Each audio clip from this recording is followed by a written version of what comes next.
Majo John Madden sitting on my balcony in, I want to say Orizaba. I was in Orizaba for 7 weeks and it's on my mind. Veracruz, Mexico, where I was for January and February, and now have been back for a month and am getting ready to leave to go to my maybe final destination out on the Yucatan. I want to make a statement, a video about the downside of monogamy. And this is my clarity around it, how often monogamy does not work and all the reasons why it does not work and why open relationships are a better model have been brewing in me for the whole 4 years I've been on the road. I made a long video back in Appalachia 4 years ago about the downside of monogamy. And just recently, in addition to posting to YouTube, I watch a lot of YouTube. And Bill Maher, M-A-H-E-R, what's he, CNN or MSNBC these days, The Daily Show? No, that's Jon Stewart, my other favorite humorist. But anyway, Bill Maher, I find very funny, very incisive, very bright, fresh thinking about lots of things. And he does a segment where he brings together a panel of authorities and they answer questions. And on one of them recently, Dr. Phil was one of the panel. And he says, I'm going to give this question to you, Dr. Phil. What do you think of the increased popularity of open relationships and thruples?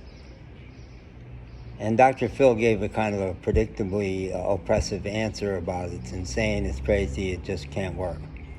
And Bill's first response was, you know, what was missing in that was what, for me in my diversity training background, I did that in corporations for a long time, the magic phrase was, for me. That's how you indicate respect, that there could be another way to look at this if you start out by saying, for me, this is how it is. And he said that. He said, what was missing was you saying, for me.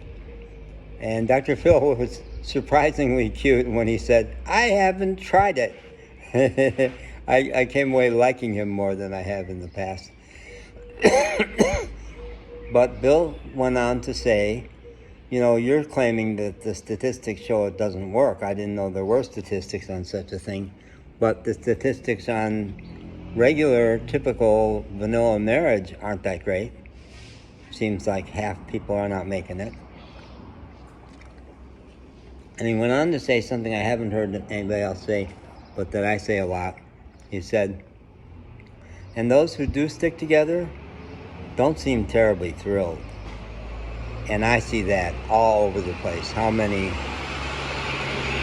committed monogamous couples are bored, aging in place, not having sex anymore, clinging together for security. I also see people for whom it's clearly a spiritual path and that they're thriving, and more so in Mexico, where I think the gender relationships are healthier, and way dramatically healthier than in the U.S.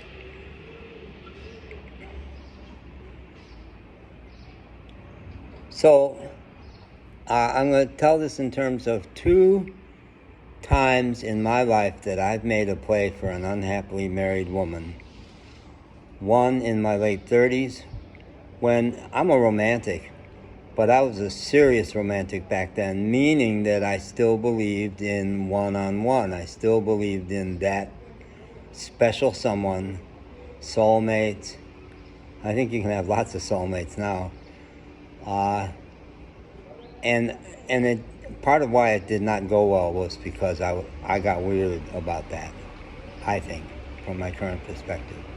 As opposed to now, when my response to this unhappily married woman, or not very happily married, came from a much more open-handed, I'd like you to be one of my girlfriends, and I'm not monogamous, and I encourage my girlfriends to be non-monogamous, and you may choose to stay married to this guy forever.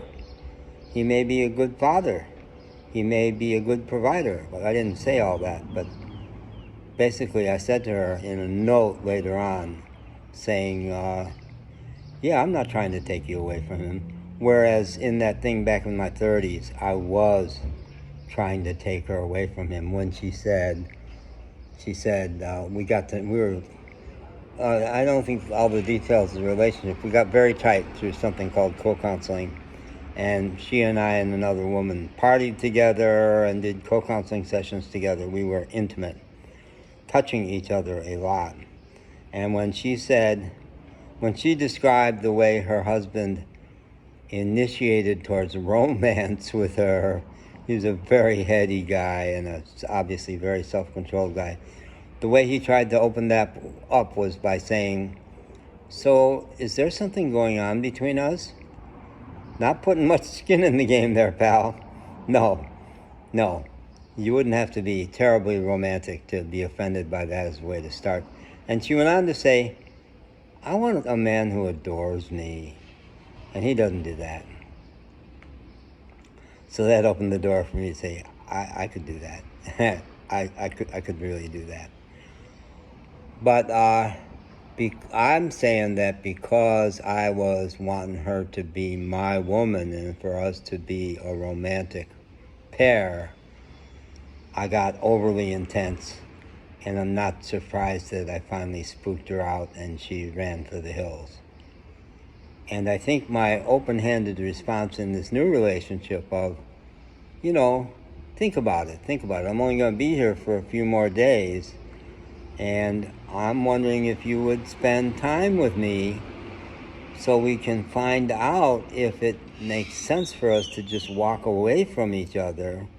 And I didn't outline the possibilities of, you could come out to the Yucatan. I think I'm going to end up in Cozumel. It'd be a wonderful destination. And I ascertained she's not been there.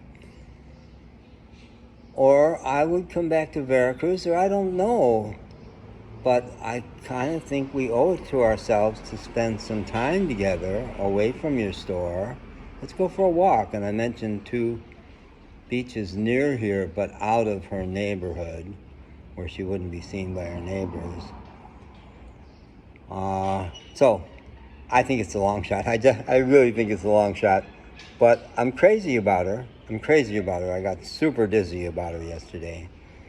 And what I was translating this morning was 2 hours after I had been with her, I walked halfway out on the Moyer, the wharf there, and shot a 3-minute video where I basically was saying, holy cow, I'm so blown away. And I haven't been like this since my last major relationship 30 years ago. And that was a major indicator to her. He hasn't been in anything really big for a long time. Maybe as long as she's been alive. And I used to live, when I was dating Jennifer, I lived by Lake Michigan. And Jennifer referred to Lake Michigan as a great being, and I had a dream about Lake Michigan being a great being. It was the closest thing we had to an ocean. And that when I'd have a date with Jennifer that left me so over the moon, feeling things I didn't know how to process, I would take them to Lake Michigan and say, Mama, take it for me. And in that 3-minute video last night on the wharf, I was saying, Elmar, please help me figure out what to do here. And if that's not a romantic video, and it's all in English, so what I was doing this morning was transcribing the English, and then I'm going to put it in Spanish and put it in the description section of the YouTube video. And is that seductive? I wouldn't call it seductive because it's not underhanded. It's just giving her the data that's how powerfully she moves me. Okay, bye.